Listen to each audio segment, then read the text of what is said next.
उपन्यास सम्राट प्रेमचंद का नाम न केवल देश के बल्कि विश्व के महान साहित्यकारों में लिया जाता है। उन्होंने मात्र 56 वर्ष की आयु ही पाई।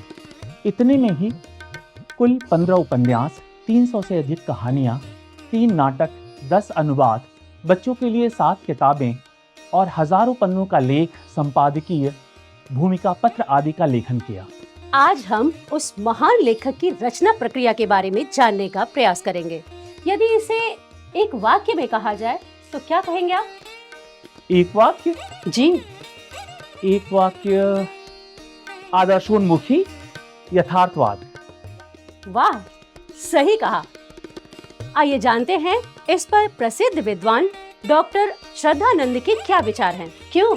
जी अवश्य। प्रेमचंद जी के रचना का जो उद्देश्य रहा है वो एक, मैं कहूँगा कि मूल्य परक रहा, क्योंकि वह जो कुछ कहना चाहते थे, जो बदलाव चाहते थे, ऐसा होना चाहिए, क्योंकि ऐसा होना ही तो एक आदर्श है।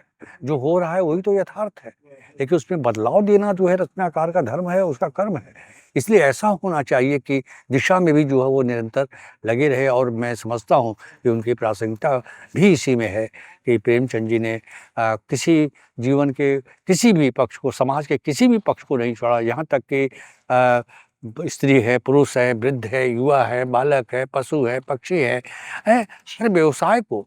और मैं समझता हूँ कि उनके कथा में हर धर्म के पात्र हैं। मैं समझता हूँ हिंदी के पहले लेखक हैं, चाहे वह ईसाई हो, चाहे वो मुसलमान हो, चाहे वो जितने भी, मैं समझता हूँ सनातन हो, जो भी धर्म के हैं, हर वर्ग के लोगों को उन्होंने स्थान दिया। जमींदार भी है तो किसान भी है, भिखारी भी है तो उसके बाद लुटेरा भी है। और ऐतिहासिक परिवेश में भी उन्होंने जो है भारत के गौरव को जो है प्रस्तुत करने का दिया। और मैं समझता हूँ कि प्रेमचंद जी ने अपनी हर कहानी के द्वारा जो है कहीं न कहीं जो है देश को भी आगे रखा है। देश को बनाने की बात वह सोचते हैं। इसलिए चाहे उनका दुनिया का अनमोल रतन आप देखना चाहें, चाहे वो ईदगाह जैसी कहानी बच्चों की ज़रूर है, लेकिन वह अपने चिमटा को वह रुस्तमे हिंद कहता है। प्रेमचंद की अधिकांश रचनाओं में इसे आसानी से देखा जा सकता है। जैसे? जी, जैसे कहानी नमक का दरोगा ही ले लेते हैं। अरे वाह, इसके बारे में कुछ और बताएं। जरूर। जब ब्रिटिश काल में नमक पर नया कर लगा तो इसका अवैध व्यापार और काला बाजारी बढ़ गई। दरोगा का पद बहुत ही आकर्षक था। इसमें ऊपरी कमाई अधिक थी। मुंशी बंशीधर नाम के व्यक्ति को नमक विभाग में दरोगा पद की नौकरी मिलती है। आगे मैं बताऊं? जी अवश्य। एक रात वंशीधर को यमुना नदी के किनारे गुजरती नमक की अवैध गाड़ियों का पता चलता है। गाड़ियों का मालिक प्रभावशाली जमींदार व्यक्ति अलोपीदीन था। हाँ, अलोपीदीन वंशीधर को भारी रिश्वत देने की कोशिश करता है, पर वंशीधर उसे गिरफ्तार करवा देता है। धन के प्रभाव से सभी गवाह और सबूत पलट जाते हैं। अलोपीदीन बाइज्जत बरी हो जाता है और वंशीधर को सजा हो जाती है।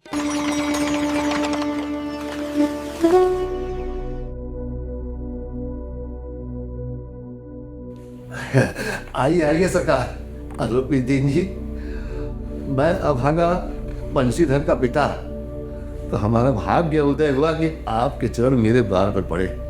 तो आप तो देवता समान है।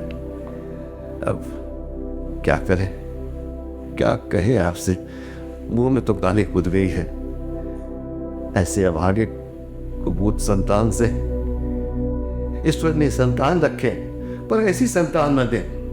अरे नहीं भाई साहब, ऐसा मत कहिए। अब ऐसी संतान को और क्या कहें। बंसीधर, आओ।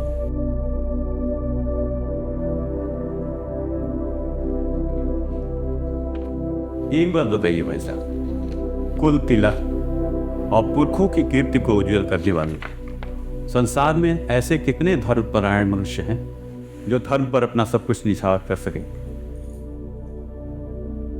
दरोगा जी, इसे खुशामद मत समझिएगा। दरोगा जी? अरे नौकरी से निकाल दिया गया, आपने तो मुझे कहीं का नहीं छोड़ा। इस तरीके से बात नहीं करते। मुझे सब पता है, लेकिन मेरे लिए आप अभी भी दरोगा जी ही। देखिए, इसे खुशामद मत समझिए। क्योंकि खुशामद करने के लिए मुझे इतना कष्ट उठाने की जरूरत नहीं थी। उस रात आपने अपने अधिकार बल से मुझे हिरासत में लिया, लेकिन आज मैं स्वेच्छा से अपने आप को आपकी हिरासत में करने आया। मैंने हजारों रईस और अमीर देखे, हजारों उच्च पदाधिकारियों से मेरा काम पड़ा, किंतु परास्त किया तो सिर्फ आप। मैंने सबको अपना और अपने धन का गुलाम बनाकर छोड़ दिया। अगर आपकी आज्ञा हो तो मैं कुछ विनती करूं। अरे सरकार, ये तो आपकी उदारता है जो आप ऐसा कहते हैं। मेरे से जो अभिनय हुई है उसके लिए मैं क्षमा मांगता हूँ। देखिए क्या है कि मैं उस दिन धर्म की वीडियो से बधा हुआ था, नहीं तो वैसे तो मैं आपका दास हूँ, आपका आदेश सर उठते थे। उस दिन नदी तट पर आपने मेरी प्रार्थना स्वीकार नहीं की थी, लेकिन आज आपने एक प्रार्थना स्वीकार कर दी। अरे सकता मैं किस योग्य हूँ, किंतु मेरे से जो सेवा होगी ना इसमें कोई त्रुटि नहीं होगी, इतना मैं आपसे वादा करता हूँ।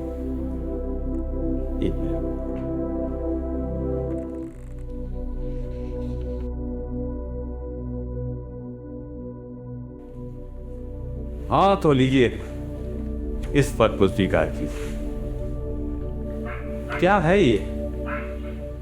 मैंने अपनी सारी जायदाद का आपको स्थायी मैनेजर नियुक्त किया। 6,000 रुपये वार्षिक वेतन, सवारी के लिए घोड़ा और रहने के लिए बंगला, नौकर चाकर सब। ये हो सकता है, फिर ये हो सकता है। मुझमें इतनी सामर्थ्य नहीं कि आपकी उदारता की प्रशंसा कर सकूं, लेकिन मैं इस पद के योग्य नहीं हूं। मुझे इस समय एक अयोग्य मनुष्य की ही जरूरत है, और वो है आप। अरे सरकार, मैं तो आपका दास हूं। आप जैसे कीर्तिवान सज्जन पुरुष की सेवा करना मेरे लिए सौभाग्य की बात नहीं है, किंतु मेरे पास न बुद्धि है, न विद्या है, न वो स्वभाव है जो इन त्रुटियों को पूरा कर सके। इस कार्य को करने के लिए ना एक बहुत ही मर्मज्ञ और प्रभावशाली मनुष्य की जरूरत है, जो कि मैं नहीं हूं। देखिए दरोगा, मुझे न विद्वता की चाह है, न योग्यता की, न मर्मज्ञता की, न कार्यकुशलता की। इन गुणों के महत्व को मैं खूब पा चुका हूं। सौभाग्य और सुअवसर ने मुझे ऐसा मोती दे दिया है जिसकी चमक के आगे योग्यता और विद्वता की चमक फीकी पड़ गई। ये कलम लीजिए और अधिक सोच विचार मत कीजिए, इस पे अपना दस्तखत कर दीजिए।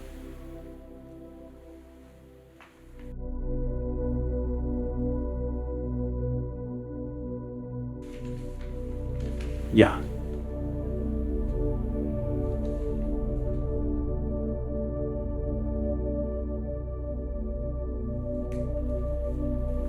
और हाँ, मेरी परमात्मा से यही प्रार्थना है कि आपको नदी के किनारे वाला वही हकी, निष्ठुर, उद्दंड, बेमुरौवत किंतु धर्मनिष्ठ दरोगा बनाए रखी। प्रेमचंद्र की रचना प्रक्रिया पर आइए जानते हैं डॉक्टर आशीष त्रिपाठी के विचार। अवश्य। प्रेमचंद यथार्थवादी रचनाकार थे, इसलिए उनकी रचना प्रक्रिया में सबसे महत्वपूर्ण बात थी यथार्थ का, वास्तविकता का ऑब्जर्वेशन, वीक्षण, उसे देखना, अवलोकन। अपने आसपास के जीवन, खासतौर पर गांव का जीवन और शहर का जीवन, इन दोनों को बहुत गहरी पैनी निगाह से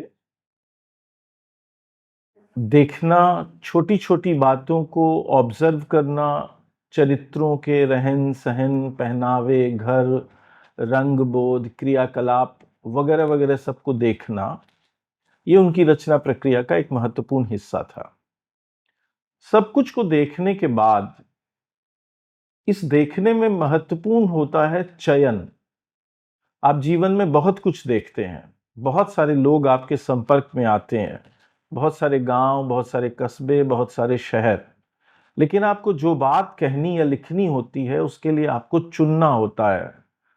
कोई लोकेशन, कोई चरित्र, कोई परिस्थिति, कोई घटना, कोई वाद विवाद, कोई घात प्रतिघात, और इन चीजों को चुनकर एक उनका कलात्मक और रचनात्मक पुनर्नवा रूप रचना में पेश करना होता है। प्रेमचंद ने अपनी रचना प्रक्रिया के बारे में बहुत कुछ नहीं लिखा, लेकिन कुछ ऐसी बातें हैं जैसे गोदान की रूपरेखा का एक वर्णन मिलता है।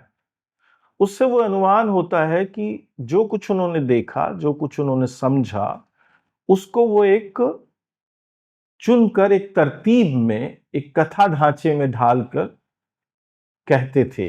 अपने साहित्य की रचना प्रक्रिया पर प्रेमचंद जी ने भी कई बार प्रकाश डाला है। सज्जनों, साहित्य उसी रचना को कहेंगे जिसमें कोई सच्चाई प्रकट की गई हो, जिसकी भाषा प्रौढ़, परिमार्जित एवं सुंदर हो, और जिसमें दिल और दिमाग पर असर डालने का गुण हो। साहित्य में यह गुण उसी अवस्था में पूर्ण रूप से उत्पन्न होती है जब उसमें जीवन की सच्चाइयाँ और अनुभूतियाँ व्यक्त की गई हों। कवि या साहित्यकार में अनुभूति की जितनी तीव्रता होती है, उसकी रचना उतनी ही आकर्षक और ऊंचे दर्जे की होती है। साहित्यकार का लक्ष्य केवल महफिल सजाना या मनोरंजन का सामान जुटाना नहीं, उसका दर्जा इतना मत गिराइए। वह देशभक्ति और राजनीति के पीछे चलने वाली सच्चाई भी नहीं, बल्कि उसके आगे मसाल दिखाती हुई चलने वाली सच्चाई है।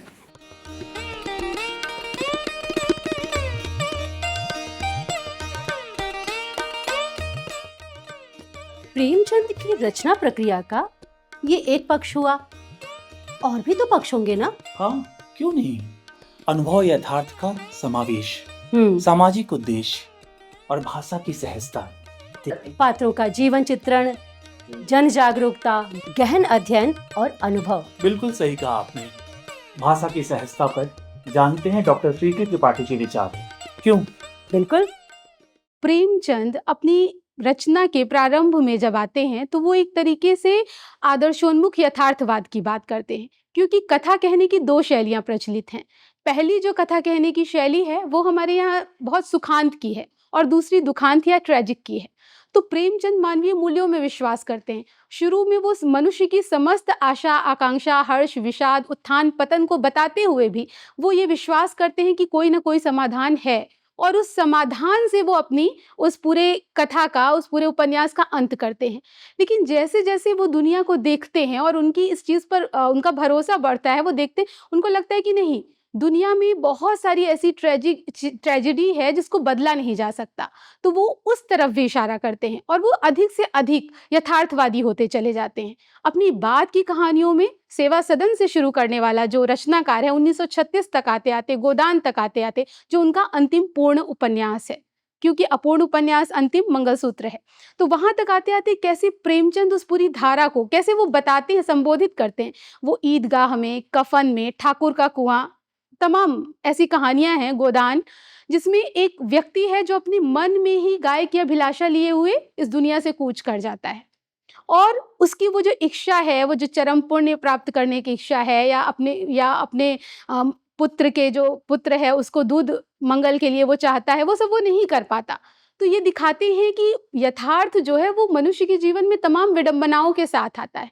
प्रेमचंद इस पूरी प्रक्रिया को समझते हैं। प्रेमचंद की रचना में होती है सहज और व्यवहारिक भाषा, मुहावरों और लोकोक्तियों का प्रयोग। उनकी रचनाओं में विविध शैलियां भी मिलती हैं।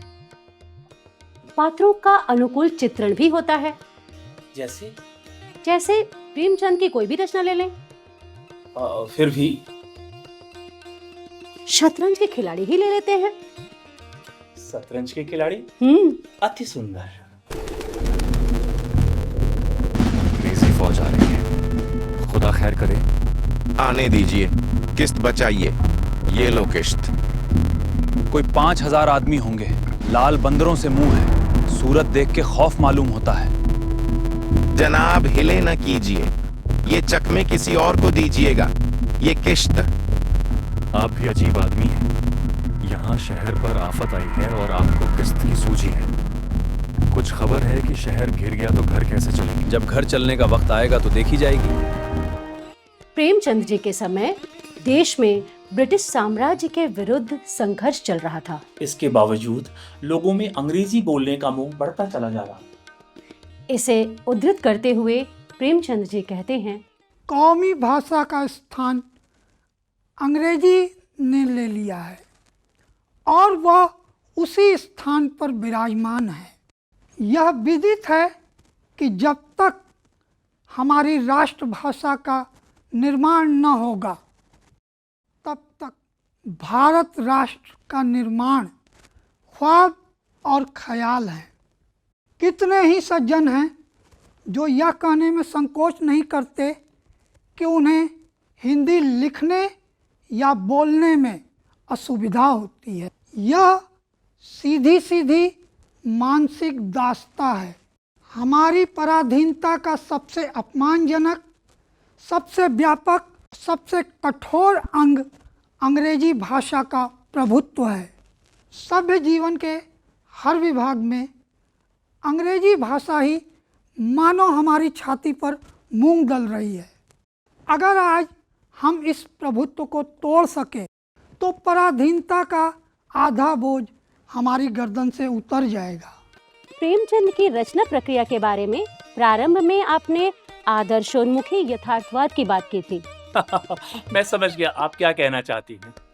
समय के साथ साथ यह यथार्थवाद में बदलता चला गया। जी, आइए जानते हैं प्रसिद्ध साहित्यकार व्योमेश शुक्ल इसके बारे में क्या कहते हैं।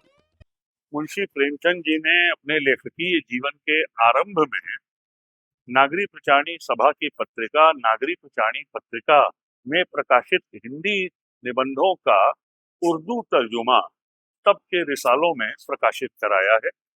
हिंदी निबंधों का उर्दू में किया गया अनुवाद। अब इस परिवर्तन का भी कोई उदाहरण दे ही दीजिए। बहुत सारे उदाहरण हैं। जैसे प्रसिद्ध कहानी कफन। बचाओ मुझे, बचाओ।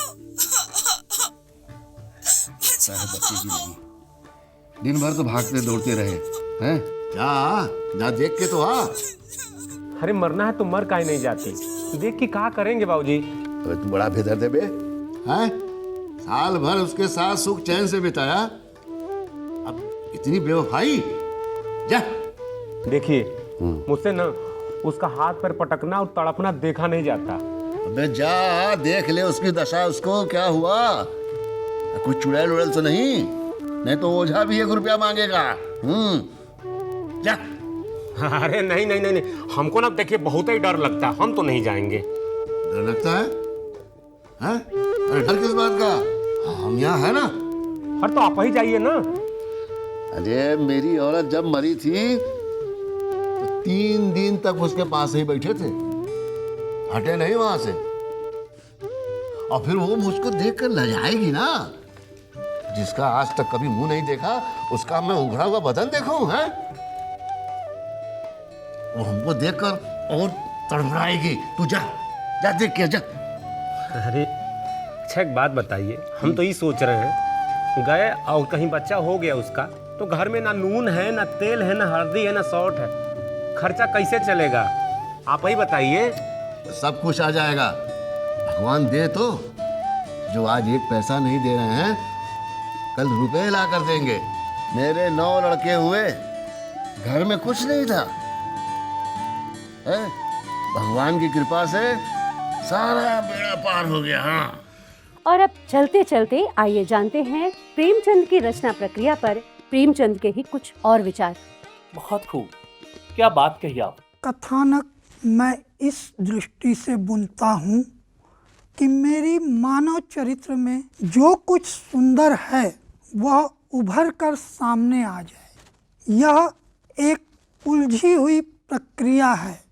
कभी इसकी प्रेरणा किसी व्यक्ति से मिलती है या कभी किसी घटना से या कभी किसी स्वप्न से, लेकिन मेरे लिए ज़रूरी है कि मेरी कहानी का कोई मनोवैज्ञानिक आधार हो। मुंशी प्रेमचंद के साहित्य रचना पर विस्तार पूर्वक प्रकाश डाल रहे हैं उन्हीं के वंशज डॉक्टर दुर्गा प्रसाद श्रीवास्तव जी। उनके हर साहित्य में आप पाइएगा उन्होंने एक मनोवैज्ञानिक चित्रण किया। जिस तरह से मनोविज्ञान के फ्रायड ने मनोविज्ञान को प्रतिस्थापित किया, उसी तरह साहित्य के माध्यम से प्रेमचंद जी ने मनोवैज्ञानिक अध्ययन करते हुए पूरा यथार्थ का चित्रण कर दिया और उसको आदर्श का रूप भी प्रदर्शित किया अपने साहित्य के माध्यम से। दिमाग एक साथ दो मुख्तलिफ प्लॉट नहीं संभाल सकता। तजुर्बा कर चुका हूँ कि एक वक्त पे एक ही काम कर सकता हूँ, या कहानियाँ लिखूं या नॉवेल। नॉवेल के लिए एक ही प्लॉट काफ़ी है और इसका लिखना भी इतना मुश्किल नहीं है जितना कि हर महीने 2-3 कहानियों को लिखने का। दिमाग एक साथ दो मुख्तलिफ प्लॉट नहीं संभाल सकता। तजुर्बा कर चुका हूँ कि एक वक्त में एक ही काम हो सकता है, या नॉवेल लिखूं या कहानियाँ। नॉवेल के लिए एक ही प्लॉट काफ़ी है और उसका लिखना भी इतना मुश्किल नहीं है जितना हर माह में 2-3 कहानियाँ लिखने में। ऐसे कलम के सिपाही को शत शत नमन।